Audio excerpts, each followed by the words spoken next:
ਉੱਥੇ ਸਕਾ ਬਾਪ ਆਪਣੀਆਂ 3 ਬੇਟੀਆਂ ਦੇ ਨਾਲ ਇਹ ਜ਼ਨਾਖਾਨੀ ਕਰਦਾ ਰਿਹਾ ਕਿ ਅੱਜ ਦਾ ਵਲੌਗ ਰਿਸ਼ਤਿਆਂ ਤੋਂ ਵੀ ਮੂੰਹ ਮੋੜਦਾ ਨਜ਼ਰ ਆਵੇਗਾ। ਨਾ ਅਸਮਾਨ ਗਿਰਿਆ ਨਾ ਜ਼ਮੀਨ ਫਟੀ, ਯਾਨੀ ਕਿ 8 ਸਾਲ 10 ਸਾਲ ਦੀ ਜਦੋਂ ਬੱਚੀ ਸੀ ਉਦੋਂ ਸ਼ੁਰੂ ਹੋਇਆ, ਉਹ ਜ਼ਨਾ ਕਰਦਾ ਹੀ ਚਲਾ ਗਿਆ।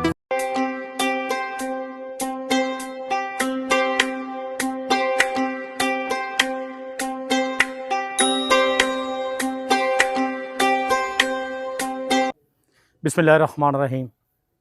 नाज़रीन, मैं तुहाडा मेज़बान Khalid Hussain. KH daily news तुसीं देखदे हो ते नाज़रीन, असी कोई ना कोई वो चीज़ माशरे दी लैके आने कि जिहड़ा आदमी सुने उहदे तों सबक हासिल करे। मकसद ये हुंदा है वीडियो बनाउण दा जां ये हकाइक जिहड़े ने लोगों के सामने लियाउण दा, ताकि जिहड़े आ साडे दे विच भी कोई जिहड़ियां हैगियां ने बुराइयां या कोई चीज़ां वो इंसान ख़त्म कर सके। अज दा व्लॉग मैं स्टार्ट करन तो पहले तुहानूं ये दसांगा कि अज दा व्लॉग रिश्तियां तो भी मूँह मोड़दा नज़र आवेगा। ना आसमान गिरिया ना ज़मीन फटी। ये अज एक ऐसा किस्सा है लाहौर के इलाके मरीद के दा। उत्थे सका बाप ਆਪਣੀਆਂ 3 ਬੇਟੀਆਂ ਦੇ ਨਾਲ ਇਹ ਜ਼ਨਾਖਾਨੀ ਕਰਦਾ ਰਿਹਾ। ਮੈਂ ਨਾਜ਼ਰੀਨ ਇਹ ਤੁਹਾਨੂੰ ਇਹ ਦੱਸਾਂ, ਮੈਂ ਪਿਛਲੇ ਦਿਨੋਂ ਵੀ ਕਰਾਚੀ ਜਿਹੜੀ ਹੈ ਇੱਕ ਵੀਡੀਓ ਜਿਹੜੀ ਟੀਚਰ ਨੇ ਆਪਣਾ ਹਦਾਇਤਕਾਰੀ ਟੀਚਰਿੰਗ ਕੀਤੀ ਤੇ ਉਹ ਸ਼ਾਗਿਰਦ ਦੇ ਨਾਲ ਬਣਾਈ। ਉਹ ਜਿਹੜਾ ਵੀਡੀਓ ਮੇਰਾ ਬਣਾਉਣ ਦਾ ਮਕਸਦ ਇਹ ਸੀ ਕਿ ਨਾ ਕਿਸੇ ਨੂੰ ਫਾਸ਼ੀ ਦਿਖਾਉਣ ਦਾ ਮਕਸਦ ਹੈ, ਨਾ ਕਿਸੇ ਨੂੰ ਫਾਸ਼ੀ ਦੀ ਤਰਫ ਰਾਗਮ ਕਰਨ ਦਾ ਮਕਸਦ ਹੁੰਦਾ। ਸਾਡਾ ਮਕਸਦ सिर्फ और सिर्फ इंसान अपने बच्चे अपने बच्चियां नूं ये तरबियत यानी कि साडे जरिए कि वो ये हासिल करन कि अज इस दुनिया ते की हो रहा। उस मुकद्दस रिश्ते दे उत्ते मैं गल कीती सी, लेकिन कई बौने साफी कई लोग जिन्होंने वीडियो नहीं देखी, मैं जदों वो वीडियो जदों रखी तो उन्होंने कमेंट्सां उन्होंने कहा भाजी यह की ला दिता है, यह की लाता। मैं कोई प्रिंट तो लाया कोई नहीं सी हैगा।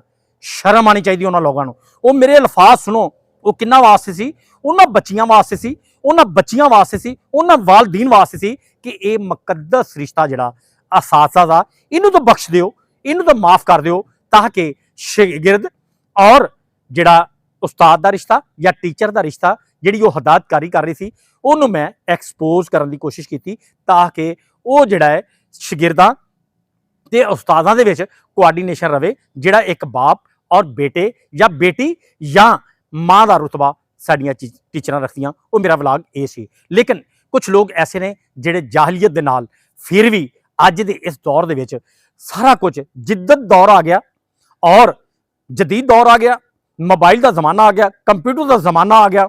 हुण जिहड़ा वो दूरियां वो चीज़ां बिल्कुल भी नहीं रहियां। हुण जिहड़ियां ने हर चीज़ लम्हा लामा जिहड़ा क्राइटेरिया चेंज हो रहा। लो नाज़रीन, कुछ चीज़ां जिहड़ियां ऐसियां हुंदियां ने कि बड़े बड़े लोग उत्थे नहीं जा सकते। उत्थे जिहड़ा है छोटियां छोटियां चीज़ों नूं यानी कि इलाकियां दे विच छुपा लिता जाता। लेकिन मेरे कुछ ऐसे सहाफ़ी भाई पहुंचे मरीद के, अज मैं तुहानूं वीडियो भी दिखावांगा। बाप एक दरिंदा अपनी बेटी दे नाल यानी कि 8 साल 10 साल की जदों बच्ची सी उदों शुरू होया, वो जना करदा ही चला गया। यके बाद दिगरे दूसरी बच्ची नूं उन्हें टारगेट बनाया। वो मैं तुहानूं बच्ची दी वीडियो भी जिहड़ी है वो देखना ना भुल्लिया जे। नाज़रीन, बदबख्ती ये आ कि जदों उनका वालिद अपने बेटे नूं कहंदा है कि तू जिहड़ा है ना ये ज़नाखारी कर ते जिहड़ा है ना मेरा रास्ता भी हमवार हो जाएगा। ते बदकिस्मती ये आ कि वो बच्चा जिहड़ा है इस यानी इस तरफ नहीं आंदा हैगा। लेकिन ये जिहड़ा आदमी है उन्हां बच्चियां दा खेड़ा छड्डदा ही नहीं, ये उन्हां नूं रौंददा ही चला जांदा है जी। मेरिया गल्लां ते नहीं रहना, क्योंकि ये जिहड़े हकाइक आ आवाम दे सामने जरूर रखी दे ने, ताकि आवाम नूं पता लगे ये बदकारी, ये जाहलीत और ये जनाखारी ये किवें यानी कि प्रमोट हो रही है और किवें लोग ना कोई रिश्ता देख रहे हैं, ना कोई बच्ची देख रहे हैं, ना कोई अपनी भैन दे रहा। ऐसे ऐसे केस जिहड़े रिपोर्ट होए ने, तोबा तोबा हो जाती। क्यामत दी निशानियां दे विचों ये भी एक ਇੱਕ ਨਿਸ਼ਾਨੀ ਹੈ ਕਿਆਮਤ ਦੀ ਕਿ ਜਦੋਂ ਇੱਕ ਬਾਪ ਜਿਹੜਾ ਹੈ ਆਪਣੀਆਂ ਬੱਚੀਆਂ ਨੂੰ, ਆਪਣੇ ਬੱਚਿਆਂ ਨੂੰ ਜਦੋਂ ਤਹੱਫਜ਼ ਫਰਾਹਮ ਕਰਨ ਵਾਲਾ ਉਹ ਦਰਿੰਦਾ ਬਣ ਜਾਏਗਾ ਜਾਂ ਭੇੜੀਆ ਬਣ ਜਾਏਗਾ, ਉਸ ਤੋਂ ਬਾਅਦ ਇਹਨਾਂ ਰਿਸ਼ਤਿਆਂ ਦੇ, ਇਹ ਤਕੱਦਸ ਨੂੰ ਪਮਾਲ ਕਰਨ ਵਾਲੇ ਰਿਸ਼ਤੇ, ਇਹ ਕਿਸ ਤਰ੍ਹਾਂ ਮੁਕੱਦਸ ਰਿਸ਼ਤੇ ਰਹਿ ਜਾਣਗੇ, ਉਹਨਾਂ ਦੀ ਕਿਸ ਤਰ੍ਹਾਂ ਕਦਰ ਰਹਿ ਜਾਏਗੀ। ਉਹਨਾਂ ਬੱਚੀਆਂ ਨੂੰ ਸ਼ੈਲਟਰ ਦੀ ਜ਼ਰੂਰਤ ਸੀ, ਉਹਨਾਂ ਨੂੰ ਬਾਪ ਦੇ ਛੱਤ ਦੀ ਜ਼ਰੂਰਤ ਸੀ, ਜਿਹੜੀ ਅਕਸਰ ਬਾਪ ਆਪਣੀਆਂ ਜਾਨਾਂ ਦਿੰਦੇ ਨੇ, ਸਾਰੇ ਬਾਪਾਂ ਦੇ ਨਹੀਂ, ਲੇਕਿਨ ਇਹ ਜਿਹੜੇ ਚੰਦ ਕੁ ਲੋਕ ਜਿਹੜੇ ਭੇੜੀਏ ਬਣ ਕੇ ਸਾਹਮਣੇ ਆਉਂਦੇ ਨੇ, ਇਹ ਮੈਂ ਉਹਨਾਂ ਦੀ ਗੱਲ ਕਰ ਰਿਹਾ। ਬਾਪ ਆਪਣੀਆਂ ਬੱਚੀਆਂ ਦੀ, ਆਪਣੀ ਇੱਜ਼ਤ ਦੇ ਮੁਹਾਫਿਜ਼ ਹੁੰਦੇ ਨੇ, ਭਾਈ ਜਿਹੜੇ ਨੇ ਆਪਣੀਆਂ ਭੈਣਾਂ ਦੇ ਇੱਜ਼ਤਾਂ ਦੇ ਮੁਹਾਫਿਜ਼ ਹੁੰਦੇ ਨੇ। ਇਹ ਮੈਂ ਈਵਨ ਕਿ ਉਹ ਵੀ ਚੀਜ਼ਾਂ ਦੇਖੀਆਂ ਕਿ ਭਾਈਆਂ ਨੇ ਆਪਣੀਆਂ ਭੈਣਾਂ ਦੀਆਂ ਇੱਜ਼ਤਾਂ ਵਾਸਤੇ ਆਪਣੀਆਂ ਜਾਨਾਂ ਲੁਟਾਤੀਆਂ। ਮੈਂ ਉਹ ਵੀ ਬਾਪ ਦੇਖੇ ਨੇ ਜਿਹੜੇ ਆਪਣੀਆਂ ਬੱਚੀਆਂ ਦੇ ਪਿੱਛੇ ਕਿਸੇ ਦੇ ਆਪਣੀ ਇੱਜ਼ਤ ਦੇ ਉੱਤੇ ਆਂਚ ਨਹੀਂ ਆਉਣ ਦਿੰਦੇ, ਉਹਨਾਂ ਨੇ ਬੜੇ ਬੜੇ ਮਰਡਰ ਕਰ ਦਿੱਤੇ ਔਰ ਜੇਲ੍ਹਾਂ ਦੇ ਵਿੱਚ ਚਲੇ ਗਏ, ਲੇਕਿਨ ਆਪਣੀ ਜਿਹੜੀ ਕਿ ਬੱਚੀ ਦੇ ਉੱਤੇ ਕਦੀ ਵੀ ਆਂਚ ਨਹੀਂ ਦਿੱਤੀ। ਲੇਕਿਨ ਇਹ ਜਿਹੜਾ ਦਰਿੰਦਾ ਹੈ, ਇਹ ਜਿਹੜਾ ਭੇੜੀਆ ਹੈ, ਜਿੰਦੀ ਅੱਜ ਮੈਂ ਗੱਲ ਕਰਨ ਜਾ ਰਿਹਾ, ਇਹ ਮਰੀਦ ਕੇ ਇਲਾਕੇ ਦਾ ਹੈਗਾ ਤੇ ਇਹਦਾ ਵੀ ਤੁਹਾਨੂੰ ਮੈਂ ਸ਼ਾਰਟ ਦਿਖਾਵਾਂਗਾ, ਇਹਦੀ ਵੀ ਤੁਹਾਨੂੰ ਮੈਂ ਵੀਡੀਓ ਦਿਖਾਵਾਂਗਾ ਕਿਵੇਂ ਪਲਿਆ ਹੋਇਆ, ਕਿਵੇਂ ਯਾਨੀ ਕਿ ਇਹ ਜਿਹੜਾ ਭੇੜੀਆ ਬਣਿਆ ਹੋਇਆ। ਤੁਸੀਂ ਇਹਦੀ ਸ਼ਕਲ ਦੇਖੋਗੇ, ਮਰਦੂਦ ਇਹਦੀ ਸ਼ਕਲ ਹੈਗੀ ਹੈ, ਤੇ ਕਿਵੇਂ ਆਪਣੀਆਂ ਬੱਚੀਆਂ ਦੇ ਨਾਲ ਇਹ ਬੰਦਾ ਜਿਹੜਾ ਹੈ ਕਿਵੇਂ ਯਾਨੀ ਕਿ ਦਰਿੰਦਗੀ ਕਰ ਰਿਹਾ ਸੀ। ਪਹਿਲੇ ਆਪਣੀ ਬੇਗਮ ਨੂੰ ਇਹਨੇ ਮਾਰਨਾ ਸ਼ੁਰੂ ਕੀਤਾ, ਮਾਰ ਕੇ ਉਹਦੇ ਨਾਲ ਬੇਹੱਦ ਜ਼ੁਲਮ ਕੀਤੇ। ਮੈਂ ਉਹ ਲੜਕੀਆਂ ਦੀ ਵਾਲਦਾ ਦਾ ਵੀ ਕਲਿੱਪ ਜਿਹੜਾ ਹੈ ਅੱਜ ਇਸ ਵੀਡੀਓ 'ਚ ਚਲਾਵਾਂਗਾ ਕਿ ਉਹ ਕੀ ਕਹਿ ਰਹੀ ਹੈ। ਉਹਨੂੰ ਇਹ ਗਮਜ਼ਨ ਕਰਦਾ ਰਿਹਾ, ਤਸ਼ੱਦਦ ਕਰਦਾ ਰਿਹਾ, ਲੇਕਿਨ ਬਹੁਤ ਅਰਸਾ ਯਾਨੀ ਕਿ ਉਹਨੇ ਇਹਦੇ ਨਾਲ ਜ਼ਿੰਦਗੀ ਗੁਜ਼ਾਰ ਦਿੱਤੀ। ਔਰਤਾਂ ਐਸੀਆਂ ਵੀ ਹੁੰਦੀਆਂ ਨੇ ਜਿਹੜੀਆਂ ਝੱਲਿਓ ਕਦੀ ਵਾਪਸ ਘਰ ਨਹੀਂ ਜਾਂਦੀਆਂ, ਉਹ ਇਹ ਆਂਦੀਆਂ ਜਿਵੇਂ ਵੀ ਹੈ। ਹੁਣ ਸਾਡੇ ਜਿਹੜੇ ਨੇ ਰਿਸ਼ਤੇ ਹੋ ਗਏ, ਸਾਡੇ ਬੱਚੇ ਹੋ ਗਏ, ਬੱਚੇ ਬੜੇ ਹੋ ਗਏ, ਤੇ ਹੁਣ ਕਿਵੇਂ ਅਸੀਂ ਜਿਹੜਾ ਹੈ ਪਿੱਛੇ ਕਿੱਦਾਂ ਅਸੀਂ ਚਲੇ ਜਾਈਏ। ਯਾਨੀ ਕਿ ਭੈਣਾਂ ਭਾਈ ਉਹਨਾਂ ਦੇ ਵਾਸਤੇ ਦਰਵਾਜ਼ੇ ਬੰਦ ਕਰ ਦਿੰਦੇ ਨੇ ਔਰ ਉਹ ਪਿੱਛੋਂ ਜੋਗੀਆਂ ਨਹੀਂ ਰਹਿੰਦੀਆਂ, ਆਪਣੇ ਦਮ ਦੇ ਉੱਤੇ ਸਹਿ ਲੈਂਦੀਆਂ ਨੇ। ਇਹਦੇ ਇਸ ਦਰਿੰਦੇ ਦੀ ਕਹਾਣੀ ਉਹ ਜਿਹੜੀ ਔਰਤ ਦੱਸੀ ਪਈ ਏ, ਉਹ ਆਪਣੇ ਖਾਮਦ ਉਹਦੇ ਨਾਲ ਕਿਵੇਂ ਤਸ਼ੱਦਦ, ਉਹਦੇ ਨਾਲ ਜ਼ੁਲਮ ਕਰਦਾ ਆ ਗਿਆ। ਉਸ ਆਦਮੀ ਦਾ ਨਾਮ ਰੁਸਤਮ ਹੈਗਾ, 50 ਸਾਲ ਤੋਂ ਜ਼ਿਆਦਾ ਯਾਨੀ ਕਿ 55-60 ਸਾਲ ਇਹਦੀ ਏਜ ਲੱਗ ਰਹੀ ਹੈ ਇਸ ਰੁਸਤਮ ਦੀ, ਜਿਹੜਾ ਇਹ ਦਰਿੰਦਾ ਇਸ ਔਰਤ ਦੇ ਨਾਲ ਜ਼ੁਲਮ ਕਰਦਾ ਰਿਹਾ। ਉਸ ਤੋਂ ਬਾਅਦ ਕਹਾਣੀ ਸ਼ੁਰੂ ਹੋ ਗਈ ਇਹਦੀ ਬੱਚੀਆਂ ਦੀ। ਇੱਕ ਬੱਚੀ ਦੇ ਨਾਲ ਜਿਹੜੀ 8-10 ਸਾਲ ਦੀ ਬੱਚੀ ਹੈਗੀ ਸੀ, ਉਹਦੇ ਨਾਲ ਜ਼ੁਲਮ ਇਹਨੇ ਕਰਨਾ ਸ਼ੁਰੂ ਕੀਤਾ। ਉਸ ਤੋਂ ਬਾਅਦ ਦੂਸਰੀ ਦੀ ਵਾਰੀ ਆ ਗਈ, ਈਵਨ ਕਿ ਉਹ ਬੱਚੀ ਦਾ ਵੀ ਅੱਜ ਮੈਂ ਸ਼ਾਰਟ ਯਾਨੀ ਕਿ ਆਡੀਓ ਵੀਡੀਓ ਵੀ ਤੁਹਾਨੂੰ ਉਹਦੀ ਜ਼ਬਾਨੀ ਸੁਣਾਵਾਂਗਾ। ਉਸ ਬੱਚੀ ਦੇ ਨਾਲ ਇਹ ਤੇਜ਼ਾਬ ਨਾਮੀ ਕੈਮੀਕਲ ਜਿਹੜਾ ਉਹਦੇ ਉੱਤੇ ਫੈਂਕ ਦਿੱਤਾ, ਉਹਦੀ ਜਿਹੜੀ ਯਾਨੀ ਕਿ ਨਰਮ ਜਿਹੜੀ ਕਿ ਆ ਜਿਹੜੀ ਜਗ੍ਹਾ ਹੁੰਦੀ ਹੈ, ਉਹਨੂੰ ਵੀ ਇਹਨੇ ਤਸ਼ੱਦਦ ਦਾ ਨਿਸ਼ਾਨਾ ਬਣਾਇਆ। ਸ਼ਾਮ ਨੂੰ ਜਦੋਂ ਟੂਬ ਲੈ ਕੇ ਆ ਗਿਆ ਕਿ ਮੈਂ ਤੇਰੇ ਤੇ ਟੂਬ ਦੇ ਬਹਾਨੇ ਯਾਨੀ ਕਿ ਟੂਬ ਲਾਵਾਂਗਾ, ਟੂਬ ਲਾਉਣ ਦੇ ਬਹਾਨੇ ਉਸ ਬੱਚੀ ਦੇ ਨਾਲ ਵੀ ਜ਼ਿਆਦਤੀ ਕਰਨੀ ਇਹਨੇ ਸ਼ੁਰੂ ਕਰ ਦਿੱਤੀ। ਯਾਨੀ ਕਿ ਇਹ ਅੱਗੇ ਤੋਂ ਅੱਗੇ ਵੱਧਦਾ ਹੀ ਚਲਾ ਗਿਆ। ਤੀਸਰੀ ਬੱਚੀ ਦੀ ਵਾਰੀ ਆਈ, ਫਿਰ ਯਾਨੀ ਕਿ ਉਹਨੂੰ ਵੀ ਜ਼ਿਆਦਤੀ ਦਾ ਨਿਸ਼ਾਨਾ ਬਣਾਇਆ, ਇੱਥੋਂ ਤੱਕ ਕਿ ਆਪਣੇ ਬੇਟੇ ਨੂੰ ਵੀ ਇਹ ਰਾਗਬ ਕਰਦਾ ਰਿਹਾ ਕਿ ਤੂੰ ਵੀ ਕਰ, ਤਾਂ ਕਿ ਜਿਹੜਾ ਬੇਸ਼ਰਮੀ ਦਾ ਰਸਤਾ ਮੇਰਾ ਵੀ ਖੁੱਲ ਜਾਏਗਾ। ਉਹਨੇ ਕਿਹਾ ਤੂੰ ਵੀ ਕਰ, ਕੁਛ ਨਹੀਂ ਹੁੰਦਾ, ਮੈਂ ਤੇਰਾ ਬਾਪ, ਮੈਂ ਤੈਨੂੰ ਕਹਿੰਦਾ ਪਿਆ। ਲੇਕਿਨ ਇੱਕ ਬੱਚੇ ਦੀ ਸ਼ਾਦੀ ਹੋ ਜਾਂਦੀ ਹੈ, ਉਹ ਜਦੋਂ ਇਹਦੇ ਘਰ ਨੌਂ ਆਉਂਦੀ ਹੈ, ਉਸ ਨੂੰਹ ਦੇ ਨਾਲ ਵੀ ਉਹੀ ਵਤੀਰਾ, ਉਹੀ ਗੱਲ, ਉਹੀ ਬਾਤ, ਯਾਨੀ ਕਿ ਉਹੀ ਜਸਮਾਨੀ ਯਾਨੀ ਕਿ ਆਪਣੀ ਹਵਸ ਉਹਦੇ ਨਾਲ ਵੀ ਇਹਦੀ ਪੂਰੀ ਨਾ ਹੋਈ। ਲੇਕਿਨ ਜਦੋਂ ਇਹ ਚੀਜ਼ਾਂ ਯਾਨੀ ਕਿ ਹੋਈਆਂ, ਇੱਕ ਦਫਾ ਇਸ ਤਰ੍ਹਾਂ ਵੀ ਹੁੰਦਾ ਨਾਜ਼ਰੀਨ, ਮੈਂ ਤੁਹਾਨੂੰ ਇਹ ਵੀ ਦੱਸਾਂ ਕਿ ਇਹ ਜਿਹੜੇ ਖਾਮੋਸ਼ ਲੋਕ ਨਹੀਂ ਰਹੇ। ਇੱਕ ਬੱਚੀ ਦੇ ਨਾਲ ਜਦੋਂ ਜ਼ਿਆਦਤੀ ਹੁੰਦੀ ਹੈ, 10 ਸਾਲ ਦੀ ਬੱਚੀ, ਉਹ ਚੀਕ ਕੇ ਆਪਣੀ ਵਾਲਦਾ ਨੂੰ ਦੱਸਦੀ ਹੈ, ਉਦੋਂ ਫਿਰ ਮੁਤਲਕਾ ਥਾਣੇ ਦੇ ਵਿੱਚ ਰਿਪੋਰਟ ਵੀ ਕਰ ਦਿੱਤਾ ਜਾਂਦਾ ਹੈ। ਉਸ ਬੰਦੇ ਨੂੰ ਜੇਲ੍ਹ ਹੋ ਜਾਂਦੀ ਹੈ। ਇਹ 5 ਸਾਲ FIR ਉਸ ਦੇ ਵਿੱਚ ਜ਼ਿਨਾ ਦੇ ਵਿੱਚ, ਇਹ ਹਦੂਦ ਜ਼ਿਨਾ ਦੇ ਵਿੱਚ ਇਹ 5 ਸਾਲ ਜੇਲ੍ਹ ਕੱਟ ਕੇ ਆਉਂਦਾ ਹੈ। ਇਹ ਦਰਿੰਦੇ ਦੀ ਫਿਰ ਵੀ ਹਵਸ ਨਹੀਂ ਪੂਰੀ ਹੁੰਦੀ। ਫਿਰ ਆਪਣੀ ਬੀਵੀ ਨੂੰ ਨਾ ਇਹਨੇ ਤਲਾਕ ਦਿੱਤੀ, ਫਿਰ ਆ ਗਿਆ ਘਰ, ਆਪਣੀਆਂ ਬੱਚੀਆਂ ਦੇ ਪੈਰੀ ਪੈ ਗਿਆ, ਪੈ ਕੇ ਉਹਨਾਂ ਨੂੰ ਇਹ ਗੱਲ ਕਹਿਣ ਲੱਗਾ ਕਿ ਮੈਨੂੰ ਮਾਫ ਕਰ ਦਿਓ, ਮੇਰੇ ਕੋਲ ਜੋ ਕੁਝ ਹੋ ਗਿਆ ਸੋ ਹੋ ਗਿਆ। ਹੁਣ ਜਵਾਨ ਬੱਚੀਆਂ ਹੋ ਗਈਆਂ ਸੀ, ਆਪਣਾ ਬਾਪ ਤੇ ਉਹ ਬਦਲ ਨਹੀਂ ਸਕਦੀਆਂ, ਕਿਉਂਕਿ ਬੀਵੀ ਜਿਹੜੀ ਹੈ ਉਸ ਅਧੇੜ ਉਮਰ ਤੇ ਚਲੇ ਗਈ ਹੈ ਕਿ ਆਪਣਾ ਖਾਮਦ ਤੇ ਬਦਲ ਨਹੀਂ ਸਕੀ। ਉਹਨਾਂ ਨੇ ਆਪਣੇ ਆਪ ਨਾਲ ਆਪਣੇ ਦਮ ਦੇ ਉੱਤੇ ਸਹਿ ਲਿਆ ਔਰ ਕੰਪਰੋਮਾਈਜ਼ ਕਰ ਲਿਆ। ਕੰਪਰੋਮਾਈਜ਼ ਕਰਕੇ ਇਸ ਦਰਿੰਦੇ ਨੂੰ ਫਿਰ ਆਪਣੇ ਘਰ ਦੇ ਵਿੱਚ ਯਾਨੀ ਕਿ ਦਾਖਲ ਕਰ ਲਿਆ। ਉਹਨਾਂ ਕਿਹਾ ਜੋ ਹੋਣਾ ਸੀ ਸੋ ਹੋ ਗਿਆ, ਚਲੋ ਕੋਈ ਗੱਲ ਨਹੀਂ। ਲੇਕਿਨ ਇਹ ਦਰਿੰਦਾ ਜਿਹੜਾ ਹੈ, ਇਹਦੀ ਦਰਿੰਦਗੀ ਜਿਹੜੀ ਹੈ बिल्कुल ख़त्म नहीं सी हुई। आस्ता आस्ता ये अपने असल भेड़िए दरिंदगी की तरफ फिर रागब हो गया, बीवी नूं मारना शुरू कर दिता, फिर अपन बच्चियां की डिमांड करता रहा, डिमांड इत्थों तक नाज़रीन करता रहा। मैं नहीं गल कह रहा, अज जो बच्चियां के क्लिप उन्होंने वीडियो ਤੁਹਾਨੂੰ मैं सुनावांगा, जिद्दां कलप कलप के वो ये कहंदियां रहियां कि साडी मां दे सामने सानू ये आदमी किवें यानी कि जिनसी तशद्दद करता रहा और किवें साडे नाल जना करता रहा, और जदों मां सामने जांदी सी उहनूं किवें यानी कि ये टार्चर करता रहा, मारदा रहा। यानी कि ये वैशी दरिंदा इहनूं कह सकदे हो, ये बाप नहीं इहनूं कह सकदे। बाप कहंदे सी सियाणे लोग कहंदे सी कि चिड़ेलां जिहड़ियां हो जाण वो अपने बच्चे बिल्कुल नहीं खांदियां, चिड़ेलां जिद्दां दियां होण वो किसी दे बच्चे खांदियां ने। अज साबित हो गया कि यानी कि रिश्ते इस मकाम ते इस जगह ते आ गए ने, उन्होंने अपने रिश्तियां की कोई पहचान नहीं रह गई। ये बंदा जिहड़ा है अपनियां ही बच्चियां नूं, हवा दी बच्चियां नूं किवें ये दरिंदगी करता रहा, और इस जगह के उत्ते क्यों ना यानी कि आसमान फटिया या जमीन क्यों ना ये तो फट गई कि ये बंदा जिहड़ा है ये गर्क हो जाता, क्योंकि ये जिहड़ा ये छोटा जिहा रिश्ता नहीं हैगा। इन्हें अज यानी कि उस वक्त हजूर अकरम सल्लल्लाहु अलैहि वसल्लम तो पहले दौर की यानी कि इन्हें तारीख रकम कर दी। उदों भी अपनियां यानी कि बच्चियां जिहड़े जिहड़े कि काफर सन या उतों के लोग सन या सरदार सन, वो कहते सी बच्चियां जड़ियां होनियां नहीं चाहिए, इन्हों जिंदा दरकोब यानी कि करके आ जाते सन। मक्के चले जाओ, मक्के दे नाल सारियां तो पहले यानी कि अल्लाह पाक का घर तो पहले छोटा जिहा एक कब्रस्तान है, उन्होंने दीदार वास्ते रखा है। ये उदों का कब्रस्तान है हजूर अकरम सल्लल्लाहु अलैहि वसल्लम तो पहले का, कि अपनियां बच्चियां नूं लैके चले जाते सी उस कबर दे विच जाके जिंदा बच्चियां नूं दरकोब कर देंदे सी, सिर्फ और सिर्फ अपनी अनाह की खातर कि साडी बच्ची जिहड़ी है किते भी नहीं जावे, साडी इज्जत यानी कि इज्जत है साडा यानी कि किसी पासे भी यानी कि जाग ना लगे। ये उदों दी अज इस आदमी ने उदों दी हजूर अकरम सल्लल्लाहु अलैहि वसल्लम दी वक्त दी जिहड़ी है ये जिहड़ी है तारीख अज रकम कर दी। लेकिन साडा नबी जदों आया उन्हें सब तो ज्यादा हकूकल बाद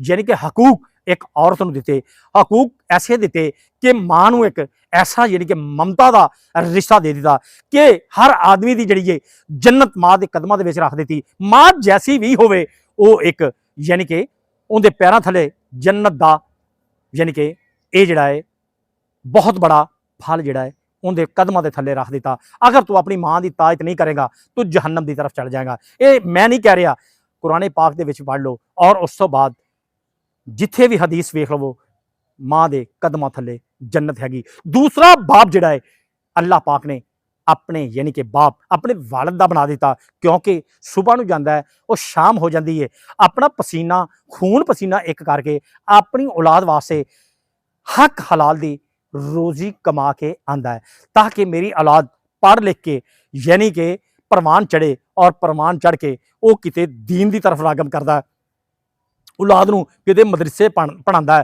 ताकि साडे जिहड़े अगे जाके बख्शिश दा साडी औलाद जरिया बन जाएगी और असी भी जन्नत दे हकदार हो जावांगे। लेकिन यह जिहड़ा दरिंदा है इनू ना जन्नत दा ना इनू दोजख दा, ये अपनी दरिंदगी किवें यानी कि ये अज यानी कि तुसीं अज देख के तोबा तैब नाजरीन हो जाओगे। वीडियो तुहानूं मैं थोड़ियां थोड़ियां अज जरूर दिखावांगा, बच्चियां किवें कलपन दियां चीखो पकार करन दियां। खैर उत्थे मरीद के मेरे जैसे कोई साफी वो कट्ठे होए, जदों वीडियो वायरल हुई उन्हां दे इंटरव्यू कीते, पुलिस नूं वो विचारियां डरदियां मावां ते जिहड़ियां धीआं ने हुंदियां पुलिस नूं कह नहीं सी रहियां, क्योंकि उत्थे मुतलका थाणे दे विच अगे भी रिपोर्ट होया FIR होई, लेकिन इनू छड़ दिता गया। उन्होंने ये सी कि सानू जना इन्हें पिस्तौल रैफल उनके नाल डरांदा, राड़ इन्हें लोहे दे रखे उन्होंने दे नाल ये डरांदा, और ये इस तो रिपोर्ट नहीं कीते साफिया ने, क्योंकि ये जिहड़ा है अपनियां जिंदगियां जिहड़ियां जिहड़ी जगह ते भी जिहड़ा साफी होण अपनियां जिंदगियां जोखां दे विच पा के हर चीज़ रिपोर्ट करने की कोशिश करदा। ईवन कि उन्हां दे उत्ते साफियां दे उत्ते इल्जाम ये भी लग जाते हैं खबर लाने दे कि इन्हें पैसों की खातर एक काम किया। पुलिस वाले जे अगर उन्होंने हक दे विच लग जाए वो कहते हैं बल्ले बल्ले, जे अगर खबर उनके खिलाफ लग जाए वो कहते हैं जी ये सानू ब्लैकमेल करने की कोशिश की, किसी अदारे नूं एक्सपोज किया जाए तो वो ये कहते हैं कि साडे कोल ब्लैकमेल करके पैसों की डिमांड की गई। इस बंदे ने अज जिन्हें अज इंटरव्यू किए इन्हां दे मैं ਤੁਹਾਨੂੰ ਜਿਹੜਾ ਸੁਣਾਵਾਂਗਾ। ਉਸ ਬੰਦੇ ਨੇ ਹੌਸਲਾ ਕੱਢਿਆ, ਆਪਣੇ ਹੋਰ ਵੀ ਆਪਣੇ ਭਾਈਆਂ ਨੂੰ ਲਿਆ, ਯਾਨੀ ਕਿ ਕੁਲੀਕਾਂ ਨੂੰ ਲਿਆ, ਉੱਥੇ ਮੁਤਲਕਾ ਇਹਨੂੰ ਐਕਸਪੋਜ਼ ਕਰਕੇ ਇਸ ਰੁਸਤਮ ਸਾਹਿਬ ਨੂੰ ਕਿਵੇਂ ਉਹ ਐਕਸਪੋਜ਼ ਕਰ ਰਿਹਾ, ਇਹਦਾ ਵੀ ਤੁਹਾਨੂੰ ਮੈਂ ਮੌਕੇ ਦਾ, ਜਦੋਂ ਪੁਲਿਸ ਮਰੀਦ ਕੇ ਆ ਜਾਂਦੀ ਹੈ ਉਹਨਾਂ ਨੂੰ ਫੜਵਾ ਦਿੰਦੇ ਨੇ, ਇਹ ਮੌਕੇ ਦਾ ਕਲਿੱਪ ਵੀ ਇਸ ਦਰਿੰਦੇ ਦਾ ਵੀ ਤੁਹਾਨੂੰ ਇਹ ਸਾਰਾ ਹੀ ਦਿਖਾਵਾਂਗਾ। ਆਪਣੇ ਕੋ ਨਾਜ਼ਰੀਨ ਜਿਹੜੀਆਂ ਨੇ ਨਾ ਚੀਜ਼ਾਂ ਹਕਾਇਕ ਤੇ ਮਬਨੀ ਹੁੰਦੀਆਂ ਨੇ, ਜਿਹੜੇ ਮੇਰੇ ਦੇਖਣ ਵਾਲੇ ਆ ਉਹਨਾਂ ਨੂੰ ਹਮੇਸ਼ਾ ਪਤਾ ਕਿ ਮੈਂ ਹਕਾਇਕ ਤੇ ਔਰ FIR ਤੇ ਔਰ ਉਸ ਤੋਂ ਬਾਅਦ ਉਹਨਾਂ ਦੀ ਹਰ ਚੀਜ਼ ਸਾਹਮਣੇ ਲੈ ਕੇ ਆਉਣਾ। ਮੇਰੇ ਕੋ ਹਰ ਐਵੀਡੈਂਸ ਜਾਨੀ ਕਿ ਮੌਜੂਦ ਹੁੰਦੀ ਹੈ। ਐਵੇਂ ਆ ਕੇ ਕੌਕਣਾ ਜਾਂ ਭੌਂਕਣਾ ਸਾਡਾ ਇਹ ਕੋਈ ਕੰਮ ਨਹੀਂ ਹੈਗਾ। ਮੈਨੂੰ ਕਿਸੇ ਨੇ ਤਨਖਾਹ ਦੇ ਉੱਤੇ ਨਹੀਂ ਰੱਖਿਆ ਹੋਇਆ ਕਿ ਮੈਂ ਕਿਸੇ ਦਾ ਯਾਨੀ ਕਿ ਮਰਹੂਮੇ ਮਿੰਨਤ ਆ। ਜਿੰਨੇ ਮੈਨੂੰ ਨਹੀਂ ਦੇਖਣਾ ਉਹ ਨਾ ਦੇਖੇ, ਉਹ ਵੀ ਇਹਨਾਂ ਦਾ ਇਹ ਮਾਸ਼ਰੇ ਦੇ ਵਿੱਚ ਗੰਦੇ ਲੋਕਾਂ ਦਾ ਭਾਈ ਏ, ਜਿਹਨੂੰ ਇਹ ਨਹੀਂ ਪਤਾ ਅਸਲ ਕੀ ਏ ਨਕਲ ਕੀ ਏ। ਸਾਡਾ ਮਕਸਦ ਅਸਲ ਹਕਾਇਕ ਉਜਾਗਰ ਕਰਕੇ ਇਸ ਮਾਸ਼ਰੇ ਨੂੰ, ਭੈਣਾਂ ਤੇ ਭਾਈਆਂ ਨੂੰ, ਆਪਣੇ ਵਾਲਦੀਨ ਜਿਹੜੇ ਨੇ ਉਹਨਾਂ ਨੂੰ ਅੱਛੀ ਤਰਫ, ਉਹਨਾਂ ਨੂੰ ਆਪਣੇ ਬੱਚਿਆਂ ਦੀ ਤਰਬੀਅਤ ਕਰਨਾ, ਔਰ ਐਸੇ ਦਰਿੰਦੇ ਜਿਹੜੇ ਐਕਸਪੋਜ਼ ਹੋ ਰਹੇ ਨੇ ਇਹਨਾਂ ਨੂੰ ਜਿਹੜਾ ਹੈ ਐਕਸਪੋਜ਼ ਕਰਨਾ ਸਾਡੀ ਇਸ ਮਾਸ਼ਰੇ ਦੇ ਵਿੱਚ, ਸਾਡੇ ਕੋਲ ਕਲਮ ਦੀ ਤਾਕਤ ਆ, ਇਹ ਸਾਡਾ ਫਰਜ਼, ਅਵਲੀਨ ਫਰਜ਼ ਆ। ਕਿਉਂਕਿ ਅਸੀਂ ਇਹ ਮਾਸ਼ਰੇ ਦੇ ਵਿੱਚ ਅੱਜ ਦੇ ਬੱਚਿਆਂ ਨੂੰ, ਬੱਚੀਆਂ ਨੂੰ, ਬਹੁਤ ਸਾਰੇ ਹਿਊਮਨ ਰਾਈਟਸ ਦੇ ਜਿਹੜੇ ਲੋਕ ਆ ਉਹ ਵੀ ਸਾਡੇ ਕੋਲ ਵੀਡੀਓ ਲੈਂਦੇ ਨੇ, ਉਹਨਾਂ ਨੂੰ ਵੀ ਪਤਾ ਕੋਈ ਨਹੀਂ ਹੁੰਦਾ। ਕੋਈ ਕਰਾਚੀ ਬੈਠਾ ਹੋਇਆ, ਕੋਈ ਇਸਲਾਮਾਬਾਦ ਬੈਠਾ ਹੈ, ਉਹ ਆਪਣੇ NGO ਤੋਂ ਬਣਾ ਕੇ ਆਰਾਮ ਨਾਲ ਸਕੂਨ ਨਾਲ ਪੈਸਾ ਲੈ ਰਹੇ ਨੇ, ਏਸੀਆਂ ਦੇ ਵਿੱਚ ਬੈਠੇ ਨੇ। ਉਹਨਾਂ ਨੂੰ ਇਹ ਨਹੀਂ ਪਤਾ ਕਿ ਮੁਲਕ ਦੇ ਵਿੱਚ ਇਹ ਦਰਿੰਦਗੀ ਕਿਵੇਂ ਛਾਈ ਹੋਈ ਹੈ, ਇਹ ਦਰਿੰਦਗੀ ਕਿਵੇਂ ਹੋਈ ਹੈ। ਇਹਦੇ ਬਾਰੇ ਨਾ ਕੋਈ ਕਾਨੂੰਨ ਬਣ ਰਿਹਾ, ਹਕੂਮਤ ਨੂੰ ਆਪਣੀ ਪਈ ਹੋਈ ਹੈ। ਹਕੂਮਤ ਆਪਣਾ ਫੜ ਲਓ, ਛੱਡ ਦਿਓ, ਇਹ ਕਰ ਲਓ, ਇਹ ਕਰ ਲਓ। ਅਦਾਰਿਆਂ ਨੂੰ ਜਿਹੜਾ ਹੈ ਆਪਣਾ ਉਹਨਾਂ ਤਰਫ ਲਾਇਆ ਹੋਇਆ ਜਿੰਦਾ ਕੋਈ ਫਾਇਦਾ ਨਹੀਂ ਹੈਗਾ।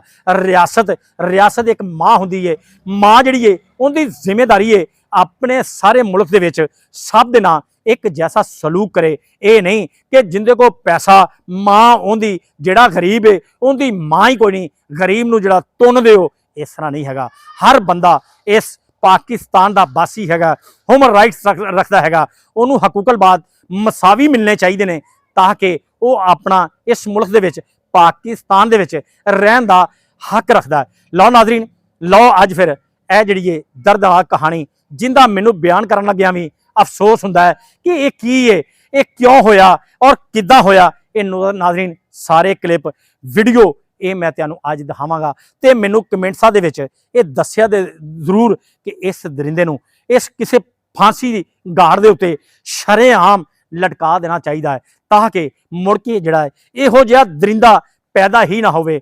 ਇਹੋ ਜਿਹੀਆਂ ਬੱਚੀਆਂ ਨੂੰ ਐਸੇ ਬਾਪ ਜਿਹੜਾ ਭੀੜੀਆ ਹੈ ਉਹਨੂੰ ਬਾੜੀਏ ਦੀ ਕੋਈ ਜ਼ਰੂਰਤ ਹੀ ਨਹੀਂ। ਅੱਲਾਹ ਪਾਕ ਜਦੋਂ ਕਿਸੇ ਦੀ ਜਾਨ ਲੈਂਦਾ ਹੈ, ਉਹਦੇ ਬੱਚੇ ਛੋਟੇ ਛੋਟੇ ਹੁੰਦੇ ਨੇ, ਅੱਲਾਹ ਪਾਕ ਉਹਨਾਂ ਨੂੰ ਜਿਹੜਾ ਹੈ ਆਪਾਂ ਜਾਣੇ ਆ ਜਾਨੀ ਕਿ 70 ਤੇ ਬੈਠੇ ਹੁੰਦੇ ਆ, ਕਹਿੰਦੇ ਨਿੱਕੇ ਨਿੱਕੇ ਇਹਦੇ ਬੱਚੇ ਸੀ, ਇਹਦਾ ਕੀ ਬਣੇਗਾ। ਇਹਦੇ 5 ਬੱਚੇ ਸੀ, ਇਹਦਾ ਬੱਚਾ ਇੱਕ 3 ਸਾਲ ਦਾ ਵੀ ਹੈ, ਇਹਦਾ ਬੱਚਾ 4 ਸਾਲ ਦਾ ਵੀ ਹੈ, ਇਹਦਾ ਬੱਚਾ 5 ਸਾਲ ਦਾ ਵੀ ਹੈ। ਲੇਕਿਨ ਅੱਲਾਹ ਪਾਕ ਉਹਦੀ ਜਾਨ ਲੈਣ ਤੋਂ ਪਹਿਲੇ ਉਹਦਾ ਵਸੀਲਾ ਐਸਾ ਬਣਾਉਂਦਾ ਹੈ ਕਿ ਤੁਸੀਂ ਹੈਰਾਨ ਹੋ ਜਾਓਗੇ। ਉਹਨੂੰ ਲੈਣ ਤੋਂ ਪਹਿਲੇ ਜਦੋਂ ਉਹਦਾ ਟਾਈਮ ਆ ਜਾਂਦਾ, ਇਹ ਮੌਤ ਬਰਹਕ ਕੇ ਉਹਦੀ ਲੈ ਲੈਂਦਾ, ਲੇਕਿਨ ਉਹਦਾ ਵਸੀਲਾ, ਉਹਦਾ ਜਿਹੜਾ ਤਰੀਕਾਕਾਰ ਹੈ ਮੇਰੇ ਅੱਲਾ ਨੂੰ ਪਤਾ ਹੁੰਦਾ। ਬਾਜ਼ਾਰੀ ਤੌਰ ਤੇ ਅਸੀਂ ਇਨਸਾਨ ਆ, ਅਸੀਂ ਅਫਸੋਸ ਹੀ ਕਰ ਸਕਦੇ ਹਾਂ। ਲੇਕਿਨ ਮੈਂ ਬੜੇ ਬੜੇ ਲੋਕ ਇਹ ਵੇਖੇ ਨੇ ਜਿਹੜੇ ਬੁਲੰਦੀਆਂ ਦੇ ਉੱਤੇ ਜਾਂਦੇ ਨੇ, ਉਹਨਾਂ ਦੇ ਬੱਚੇ ਉਹ ਆਪਣੇ ਜਿਹੜੇ ਨੇ ਆਪਣੇ ਮਾਂ-ਬਾਪ ਦਾ ਐਸਾ ਸਤਾਰਾ ਚਮਕ ਕੇ ਸਾਹਮਣੇ ਆਉਂਦੇ ਨੇ ਕਿ ਹੈਰਾਨ ਕਰ ਦਿੰਦੇ ਨੇ। ਨਾਜ਼ਰੀਨ, ਮੈਂ ਤੁਹਾਨੂੰ ਅੱਜ ਇਹ ਵੀ ਇੱਕ ਗੱਲ ਦੱਸਾਂ ਕਿ ਜਿਹੜਾ ਮਾਸ਼ਰੇ ਦੇ ਵਿੱਚ ਦੀਨ ਦੀ ਦੂਰੀ ਹੈ, ਦੂਨ ਤੋਂ ਅਸੀਂ ਬਹੁਤ ਜ਼ਿਆਦਾ ਦੂਰ ਹੋ ਚੁੱਕੇ ਹਾਂ। ਅਸੀਂ ਮਸਜਿਦ ਦੇ ਵਿੱਚ ਜਾਣਾ ਪਸੰਦ ਨਹੀਂ ਕਰਦੇ, ਅਸੀਂ ਸ਼ੈਤਾਨ ਦੇ ਭਾਈ ਬਣ ਗਏ ਹਾਂ। ਇਹ ਵੀ ਇੱਕ ਦਰਿੰਦਾ ਜਿਹੜਾ ਸ਼ਕਲੋਂ ਜਿਹੜਾ ਮਰਦੂਦ ਲੱਗ ਰਿਹਾ, ਜਿਹੜਾ ਮਸਜਿਦ ਦੀ ਤਰਫ ਜਾਂਦਾ ਹੀ ਨਹੀਂ, ਜਿਹਨੂੰ ਇਹ ਨਹੀਂ ਪਤਾ ਹਲਾਲ ਕੀ ਹੈ ਹਰਾਮ ਕੀ ਹੈ। ਮੈਂ ਆਪਣੇ ਹੀ ਬੱਚਿਆਂ ਨੂੰ ਨੋਚ ਰਿਹਾ। ਮੈਂ ਵਾਲਦ ਹੋ ਕੇ ਵਾਲਦ ਦੇ ਰਿਸ਼ਤੇ ਨੂੰ ਵੀ, ਆਪਣੇ ਵਾਲਦੀਨ ਦੇ ਰਿਸ਼ਤੇ ਨੂੰ ਵੀ, ਇਹ ਜਿਹੜਾ ਹੈ ਮੁਕੱਦਸ ਰਿਸ਼ਤੇ ਨੂੰ ਪਾਮਾਲ ਕਰ ਰਿਹਾ। ਇੱਕ ਆਦਮੀ ਹੈਗਾ ਸੀ, ਉਹ ਜਿਹੜਾ ਸਾਰੀ ਜ਼ਿੰਦਗੀ ਨਾਜ਼ਰੀਨ ਕੁਲਫੀਆਂ ਵੇਚਦਾ ਰਿਹਾ। ਜਦੋਂ ਕੁਲਫੀਆਂ ਵੇਚਦਾ ਰਿਹਾ, ਉਹਦਾ ਜਾਨੀ ਕਿ ਆਖਰਤ ਦਾ ਵਕਤ ਆ ਗਿਆ। ਜਦੋਂ ਆਖਰਤ ਦਾ ਵਕਤ ਆ ਗਿਆ, ਉੱਥੋਂ ਦੇ ਮਹੱਲੇ ਦੇ ਲੋਕ, ਉੱਥੇ ਕਸਬੇ ਦੇ ਲੋਕ, ਉੱਥੇ ਉਹਦੇ ਸਰਾਂਦੀ ਇਕੱਠੇ ਹੋ ਗਏ। ਉਹਨਾਂ ਨੇ ਇਹ ਗੱਲ ਕਹੀ ਕਿ ਯਾਰ ਇਹਦੇ ਸਰਾਂਦੀ, ਇਹਦੇ ਪਵਾਂਦੀ ਇਕੱਠੇ ਹੋ ਕੇ, ਉਹ ਨਮਾਜ਼ੀ ਪਰਹੇਜ਼ੀ ਲੋਕ ਸਨ, ਉਹਨਾਂ ਨੇ ਕਲਮਾ ਪਾਕ, ਦਰੂਦੇ ਪਾਕ ਦਾ ਵਿਰਧ ਸ਼ੁਰੂ ਕਰ ਦਿੱਤਾ ਕਿ ਯਾਰ ਇਹਦੀ ਖਲਾਸੀ ਹੋ ਜਾਵੇ ਤਾਂ ਕਿ ਇਹਦੀ ਜਾਨ ਜਿਹੜੀ ਆਸਾਨੀ ਹੋ ਜਾਵੇ, ਇਹਦੀ ਜਾਨ ਨਿਕਲ ਜਾਏ। 3 ਦਿਨ ਉਹਦੇ ਸਰਾਂਦੀ ਕਲਮੇ ਦਾ ਵਿਰਧ ਕਰਦੇ ਰਹੇ, ਲੇਕਿਨ ਕੋਈ ਵੀ फर्क ना पिया। वो की करदा सी, वो वेचदा सी कुल्फियां। जदों भी कलमे का विरद जाके कोई भी आदमी अल्लाह वाला जाके करदा सी, वो यही गल करदा सी, कुल्फियां लै लो, कुल्फियां लै लो। उन्होंने भी समझ च लाजक ना आई। अल्लाह वाले लोग, एक दूर बजुर्ग एक रहिंदा सी, उहदे कोल चले जांदे ने, उहनूं कहंदे बजुर्गा साडे महल्ले दे विच या साडे गांव दे विच एक वाकिया है, नौजवान है, वो 3 दिन तो उनकी जान जिहड़ी है निकल नहीं रही। वो जदों भी उहदे कोल जाने आ, वो कहंदा कुल्फी लै लो, कुल्फी लै लो। ये की माजरा है, आओ सानू यानी कि यह माजरा तो दसो। वो बंदे ने आख्या, अल्लाह लोग बंदे ने आख्या ये बंदा कम की करदा सी। उन्होंने आख्या जी इलाके दे विच ये मजदूरी करदा सी, सारी जिंदगी जी मजदूरी कीती ने, एक कुल्फियां वेचदा सी। उन्हें कहा चलिया ये गल त्यानू नहीं समझ च आई, मैनू समझ च आ गई है। इन्हें सारी जिंदगी कुल्फियां लै लो, कुल्फियां लै लो, मस्जिद की तरफ गया ही नहीं, किसी दीन वाले बंदे को गया ही नहीं, इन्हें कलमा सिखिया ही नहीं। तो जो कलमा नहीं सिखिया, इसकी जबान के उत्ते किवें ला इला इल्लल्लाह मुहम्मद रसूलुल्लाह आ जावे। और मेरे भाईओ दीन की तरफ त्यानू जाना पेगा, दीन की तरफ त्यानू हलाल हराम की त्यानू पहचान करनी पेगी। साडे जिहड़े रिश्ते ने, रिश्तियां दे विच उलमा दे कोल कोई सिखना कोई यानी कि वड्डी गल नहीं हैगी। आलम दे कोल तुसीं जावो, हर मस्जिद दे विच एडे एडे दीन दे मदरसियां दे विच आलम बैठे हुए ने, तुसीं उन्हां कोल जाओ। अपने किसी घर दे विच जे कोई रिश्ता हैगा, तुहाडे विच कोई बेनोई आ जांदा है, कोई होर आ जांदा है, यानी कि गैर महरम आदमी उनके घर दे विच किवें रहना है, किवें पर्दा बच्चियां ने करना, ये गल्लां जिहड़ियां ने तुसीं पुछ सकदे हो। लेकिन असीं ते जिहड़ा है अज जिहड़ा है अपनी हवस नूं, अपने आप नूं अगे लैके इदां यानी कि आ रहे हैं जिवें असीं मरना ही नहीं। और मेरे भाईओ जिंदगी मुख्तसर है, ना एक दिन मर जाना है, ये मिट्टी ना मिट्टी हो जाना है, मुड़ के जिंदगी दे विच किते भी नहीं आना। असी अपने चंद लम्हे दी, अपने हवस की खातर, अपनी लज्जत की खातर हर चीज़ भुला दी है। असी कुरान की तरफ जाते ही नहीं, असी तलावत की तरफ जाते नहीं, ताकि साडे जिहड़ा है यानी कि हैवी होया साडे ते शैतान, यानी कि शैतान साडे मगरों लग जाओ। जदों असी शैतान दे भाई बन जावांगे तो फिर इहो जे वाकिया तो कोई भी तुहानूं रोकण दे उत्ते कोई भी बंदा रोक सकेगा ही नहीं, क्योंकि शैतान दे तुसीं भाई बन गए हो। उत्थे फिर अल्लाह वाले बंदे ने आख्या ये इहदी जिहड़ी रूह है ये किवें निकल जावे। इन्हें सारी जिंदगी अपना कुल्फियां वेचियां, इन्हें यही आख्या कुल्फी लै लो, कुल्फी लै लो, कलमे की तरफ ये आया ही नहीं हैगा। मैनू सारी समझ आ गई है भाईओ, दीन की खातर मेरी ख्याल है अज मेरा विलाग बनाने का मकसद यही है। मेरा कोई भी भैन भाई सुन रहा होगा या देख रहा होगा, अपना किबला दुरुस्त कर लेगा, यकीन करो मैं समझ गया, मैं अपनी कलम की या अपनी आवाज़ उठाने का अपना हक अदा कर दिता। बकाया रह गई मैनू कोई सुने या ना सुने, लेकिन कुछ लोग ऐसे भी ने जेड़े मैनू इस तरह सुनते हैं। मैं किन्ने दिन हो गए विलाग नहीं लगा रहा, मेरी तबीयत खराब सी ते मैनू फोन आते रहे कि खालद भाई तुसी विलाग क्यों नहीं लाया, मेरी मैं क्या तबीयत खराब है। तो अज फिर यह मेरे को इशू हैगा सी। इशू नाजरीन यही हुंदा है कि लोगों को यह दसना पैंदा है कि देखो अज क्यामत दी निशानियां दे विच ये भी एक निशानी है कि अपना माँ बाप जिहड़ा है, जिहड़ी ये माँ भी है वह भी मजबूर हो जाती है, उनकी बच्चियां मजबूर हो जांदियां इस दरिंदे सिफत इंसान दे कोलों किवें यानी कि कुरला कुरला के अज जो वीडियो बयान दे रही ने। मैं तो नहीं उन्होंने को लैन गया, लेकिन यह वीडियो देखना अज ना भुलिया जे और कमेंट्सां दे विच दस्सिया जे कि ये बेहयाई किवें यानी कि परवान चढ़ रही है। अज दीन की गल कर लवो, लोगों को चंगी नहीं लगती, क्योंकि वो दीन की तरफ आना ही नहीं चाहते। वो सिर्फ और सिर्फ इहो जिहियां उन्होंने ये आख्या सी कराची जिहड़ा विलाग मैं बनाया शायद सानू कोई करंट लभ जाएगा इस वीडियो के विच या कोई बेहयाई वाली वीडियो लभ जाएगी, असी इंजॉय करांगे। लेकिन उनदे विच थंबनेल जिहड़ा कुछ थोड़ा जिहा ऐसा हैगा सी, वो सिर्फ सिर्फ लोगों को अपनी तरफ ये वीडियो दिखाने का मकसद सी। हुण मेरा जिहड़ा है ये बेहयाई ते कदी भी नहीं, क्योंकि असी आप मावां भैणां वाले हाँ ते असी थोड़ा बहुता यानी कि ये भी सानू तकद्दस पता, असी बच्चियां वाले भी हाँ, असी भैणां वाले भी हाँ, असी भतीजियां वाले भी, असी भाणजियां वाले भी हाँ। सानू अपने रिश्तियां दे तकद्दस का पता है, तो जिन्होंने नहीं पता वो बेहयाई की तरफ टिकटॉक इदा सारी रात वेखते हैं। और इहो जे यूट्यूबां दे यही जिहड़ी लड़की की जी टीचर बनी सी जिन्हें स्क्रिप्ट लिखिया सी, इंदियां इदा यानी कि हजे वीडियो उनके जिहड़े टोटे हजे चढ़े नहीं सी कि उन्होंने रिसर्चा मार मार के हज़ारां बंदियां ने ਥਰਕੀਆਂ ਨੇ ਸਿਰਫ ਔਰ ਸਿਰਫ ਇਸੇ ਵਾਸਤੇ ਹੀ ਰਿਸਰਚ ਕੀਤਾ ਕਿ ਅਸੀਂ ਕੋਈ ਟੋਟਾ ਵੇਖ ਲਈਏ। ਔਰ ਲਾਹਨਤ ਤੁਹਾਡੇ ਇਸ ਯਾਨੀ ਕਿ ਦੀਨ ਦੇ ਉੱਤੇ ਕਿ ਜਿਹੜਾ ਤੁਸੀਂ ਇਹ ਦੀਨ ਸਿੱਖਦੇ ਹੋ। ਤੁਹਾਨੂੰ ਮਾਂ-ਬਾਪ ਨੇ ਕਿੰਨੀ ਮਿਹਨਤ ਕਰਕੇ ਤੁਹਾਨੂੰ ਪੜਾਇਆ ਮਦਰਸਿਆਂ ਦੇ ਵਿੱਚ, ਸਕੂਲਾਂ, ਕਾਲਜਾਂ, ਯੂਨੀਵਰਸਿਟੀਆਂ ਦੇ ਵਿੱਚ, ਤੇ ਇਹ ਜਨਰੇਸ਼ਨ ਇਹ ਕੀ ਕਰ ਰਹੀ ਹੈ ਨਾਜ਼ਰੀਨ। ਇਹੀ ਮਕਸਦ ਹੁੰਦਾ ਹੈ ਕਿ ਜਿਹੜਾ ਹੈ ਇਹਨੂੰ ਜਿਹੜਾ ਪ੍ਰਵਾਨ ਨਾ ਕਰੋ। ਇਹਨੂੰ ਜਿਹੜਾ ਹੈ ਇਹ ਜਿਹੜਾ ਸੈਕਸ ਜਾਂ ਸੈਕਸੁਅਲ ਇਹ ਮਗਰਬ ਦਾ ਹਿੱਸਾ ਹੈ, ਸਾਡਾ ਮੁਸਲਮਾਨਾਂ ਦਾ ਦੂਰ ਦੂਰ ਤੱਕ ਇਹਦੇ ਨਾਲ ਕੋਈ ਤਲਕ ਨਹੀਂ। ਸੈਕਸ ਤੁਸੀਂ ਦੇਖੋਗੇ ਗਲਤੀ ਪਾਸੇ ਤੁਹਾਡਾ ਦਿਮਾਗ ਜਾਏਗਾ, ਫਿਰ ਤੁਸੀਂ ਨਾ ਕੋਈ ਰਿਸ਼ਤਾ ਦੇਖੋਗੇ, ਨਾ ਕੋਈ ਰਿਸ਼ਤੇ ਦਾ ਤਕੱਦਸ ਵੇਖੋਗੇ, ਆਪਣੇ ਯਾਨੀ ਕਿ ਐਸੀਆਂ ਰਿਸ਼ਤਿਆਂ ਨੂੰ ਪਮਾਲ ਕਰ ਦਿਓਗੇ, ਕਿਉਂਕਿ ਤੁਹਾਡੇ ਸਿਰ ਨੂੰ ਉਹ ਚੀਜ਼ ਚੜ ਜਾਂਦੀ ਹੈ ਕਿ ਅਸੀਂ ਜਿਹੜਾ ਹੈ ਸ਼ੈਤਾਨ ਦੇ ਭਾਈ ਬਣ ਚੁੱਕੇ। ਲਓ ਨਾਜ਼ਰੀਨ, ਆਈ ਉਮੀਦ ਹੈ ਕਿ ਤੁਹਾਨੂੰ ਇਹ ਜਿਹੜਾ ਮੇਰਾ ਵਿਲਾਗ ਹੈ ਅੱਛਾ ਲੱਗੇਗਾ। ਅਗਰ ਕਮੈਂਟਸਾਂ ਦੇ ਵਿੱਚ ਤੁਸੀਂ ਦੱਸਣਾ ਮੁਨਾਸਬ ਸਮਝੋ। ਲਓ ਜੀ, ਪਾਕਿਸਤਾਨ ਜ਼ਿੰਦਾਬਾਦ ਜੀ।